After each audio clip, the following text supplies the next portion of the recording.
अमेरिकी राष्ट्रपति Donald Trump ने भारत पर 25% एक्स्ट्रा टैरिफ लगाने की घोषणा की है, जिसके बाद अब भारत पर अमेरिकी टैरिफ 50% तक पहुंच गया है। वहीं ट्रंप के इस फैसले के बाद भारतीय उद्योगपतियों ने भी ट्रंप को जोरदार जवाब दिया है। देश के जाने माने उद्योगपति हर्ष गोयनका ने अपने एक्स अकाउंट पर लिखा कि आप हमारे निर्यात पर टैरिफ लगा सकते हैं, लेकिन हमारी संप्रभुता पर नहीं। अपने टैरिफ बढ़ाओ, हम अपना संकल्प बढ़ाएंगे, बेहतर विकल्प ढूंढेंगे और आत्मनिर्भरता का निर्माण करेंगे। भारत किसी के आगे नहीं झुकता।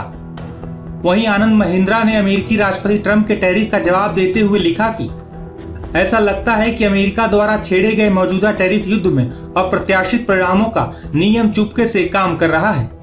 इसके साथ ही आनंद महिंद्रा ने सरकार को 2 अहम सुझाव भी दिए। महिंद्रा ने आगे कहा कि भारत को अब छोटे सुधारों से आगे बढ़कर एक व्यापक ईज ऑफ डूइंग बिजनेस नीति लागू करनी चाहिए। इसके तहत एक ऐसा सिंगल विंडो क्लियरेंस सिस्टम तैयार किया जाए जिससे निवेशकों को सभी मंजूरियां एक ही जगह मिल सके। इसकी शुरुआत उन राज्यों से की जाए जो इस नीति को अपनाने के लिए तैयार हैं। अगर भारत निवेश, पारदर्शिता और स्थिरता दिखा सके तो वैश्विक निवेशकों के लिए सबसे भरोसेमंद गंतव्य बन सकता है। अपने दूसरे सुझाव में आनंद महिंद्रा ने कहा कि पर्यटन विदेशी मुद्रा और रोजगार के सबसे कम उपयोग किए जाने वाले स्रोतों में से एक है। हमें वीजा प्रक्रिया में तेजी लानी होगी, पर्यटकों की सुविधाओं में सुधार करना होगा और मौजूदा पर्यटन स्थलों के आसपास समर्पित पर्यटन गलियारे बनाने होंगे जो सुनिश्चित सुरक्षा, स्वच्छता और स्वास्थ्य प्रदान करें। ये गलियारे उत्कृष्टता के मॉडल के रूप में काम कर सकते हैं, जिससे अन्य क्षेत्रों को अनुसरण करने और राष्ट्रीय मानकों को बढ़ाने के लिए प्रोत्साहित किया जा सके। बता दें कि 25% एक्स्ट्रा टैरिफ 27 अगस्त से लागू होगा, जबकि पहला 25% वाला टैरिफ 7 अगस्त यानी आज से लागू होना है। ट्रंप की ओर से साइन किए गए आदेश के अनुसार जो सामान 27 अगस्त 2025 से पहले रवाना हो चुका है और 17 सितंबर 2025 से पहले अमेरिका पहुंचेगा, उसे टैरिफ से छूट मिलेगी। इस आदेश में कहा गया है कि ये टैरिफ अन्य सभी शुल्कों और टैक्स के अतिरिक्त होगा। हालांकि इसमें कुछ खास मामलों में छूट भी दिए जाने की बात कही गई है। दरअसल कई मीडिया रिपोर्ट्स में दावा किया जा रहा है कि ट्रंप प्रशासन चाहता है कि भारत अमेरिका के लिए अपने कृषि और डेयरी बाजार खोल दे, लेकिन भारत इन दोनों ही सेक्टर में अमेरिका को रियायत देने को तैयार नहीं है। इस वजह से भी ट्रंप भारत के खिलाफ टैरिफ पर टैरिफ लगाए जा रहे हैं। वहीं आज प्रधानमंत्री नरेंद्र मोदी ने भी इशारों में अमेरिका को जवाब दे दिया है।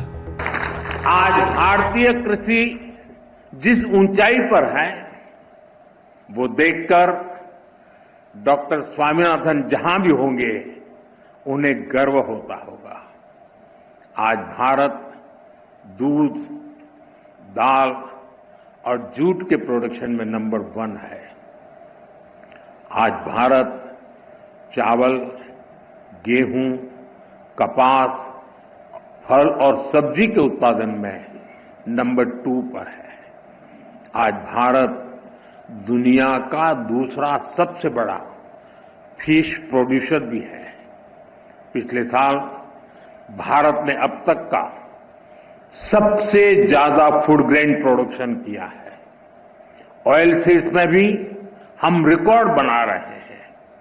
सोयाबीन, सरसों, मूंगफली सभी का उत्पादन रिकॉर्ड स्तर पर बढ़ा है। साथियों, हमारे लिए अपने किसानों का हित सर्वोच्च प्राथमिकता है।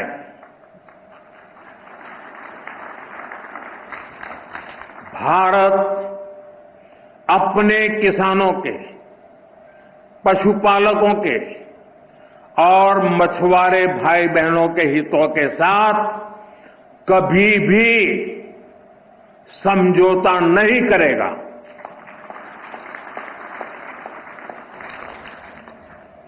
और मैं जानता हूं व्यक्तिगत रूप से मुझे बहुत बड़ी कीमत चुकानी पड़ेगी, लेकिन मैं इसके लिए तैयार हूं। मेरे देश के किसानों के लिए, मेरे देश के मछुआरों के लिए, मेरे देश के पशुपालकों के लिए आज भारत तैयार है।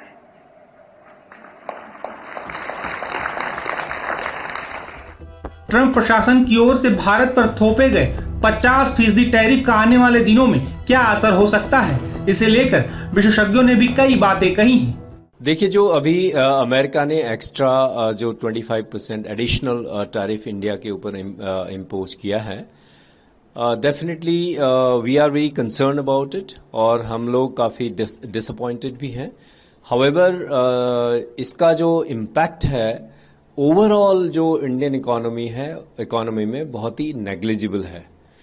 आज PhDCCI ने एक रिपोर्ट जारी करी है जिसमें कि 25% जो पहले टैरिफ लगाया था उसका एनालिसिस किया गया। तो 2024-25 में जो हमारा एक्सपोर्ट था यूएस को करीब $88 बिलियन है। तो अगर इस टैरिफ का अगर हम इम्पैक्ट देखें तो इससे करीब 1.87% का इम्पैक्ट हमने एनालाइज किया, जो कि करीब $8.11 बिलियन है। लेकिन अगर ओवरऑल इकोनॉमी में इस 25% का इम्पैक्ट देखें तो 0.19% है। That means additional 25% will hardly have overall economy में करीब 0.38% may have। लेकिन इसका शॉर्ट टर्म में हमारे जो MSMEs हैं जो ऑलरेडी यूएस के साथ ट्रेड एक्टिविटीज में इन्वॉल्व हैं, वो लोग कर रहे हैं, उनको जरूर we are concern about their export competitiveness. लेकिन लॉन्ग टर्म में इंडियन इकोनॉमी ऐसे जो एक्सटर्नल शॉक्स हैं उसके लिए डेफिनेटली हमारी इकोनॉमी बहुत रिजिलियंट है, बहुत रोबस्ट है। और जो हमें अपने जो लिवरेज करना है वो डेमोग्राफिक डिविडेंड को करना है। और Indian economy has the opportunity to diversify in many other economies of the world, जिसमें EU है और ऑलरेडी हमने UK के साथ एक ट्रेड एग्रीमेंट ऑलरेडी कर लिया है, FTA। I think that we will have to enter into another trade agreements. And US के साथ भी हमारी ये रिक्वेस्ट है कि इंडियन और US गवर्नमेंट को डेफिनेटली इंगेज करना चाहिए डिस्कशन में और इसका जरूर समाधान निकालना चाहिए। मेजर फर्क नहीं दिखते?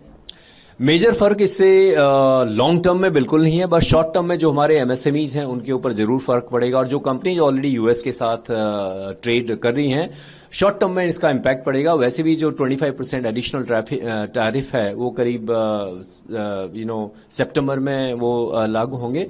बट वी होप कि उससे पहले दोनों गवर्नमेंट आपस में बात करके कोई इसका समाधान जरूर निकालने की कोशिश करेंगे।